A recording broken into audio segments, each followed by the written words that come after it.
There's an awful lot of nonsense written about net zero on all sides. And when I saw this article about this C40 group, I thought, I thought it was a spoof. I thought it was a Mickey take of the sort of mad measures that net zero advocates will be looking at.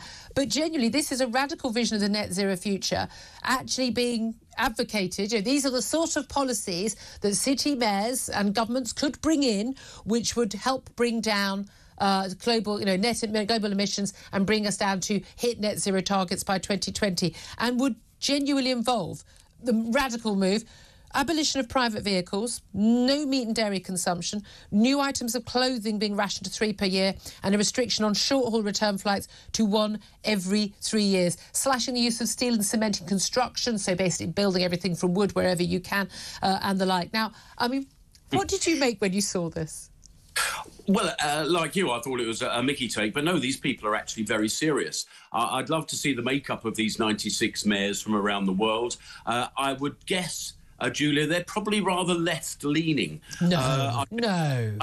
I can but imagine many are using this whole net zero ambition as a means of control. It's a means of trying to create some type of socialist revolution that they haven't been able to create through other means. And I'm starting to look through a lot of these net zero ambitions through those lenses. But these type of proposals would make Aldous Huxley and George Orwell blush. Yeah. I think it'd even make Chairman Mao blush in his old Cultural Revolution. I mean, this is a dystopian world, and you cannot believe that there are people who actually think this is their ambition of politics. My ambition of politics is to make people freer, to make them more wealthy, to make their lives more comfortable. But these people seem to want absolute control on this new altar of net zero. This is the thing. And people think that, we're told this lie. There was some absolute nonsense spouted by Keir Starmer earlier this week about how, no one is even questioning that, more clean power will mean lower energy bills.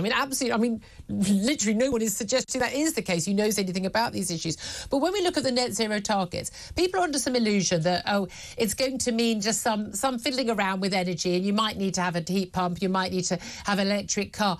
That doesn't even touch the size. Even if that was A, desirable, and B, achievable, given our current energy mix, if that was actually even possible, that wouldn't even touch the size of our ability to hit the net zero target by 2050. Because even the Climate Change Committee, this official, completely unaccountable, unelected body, by the way, that basically, drives this mission forward, even they have, outlined what would be necessary for us to achieve those targets.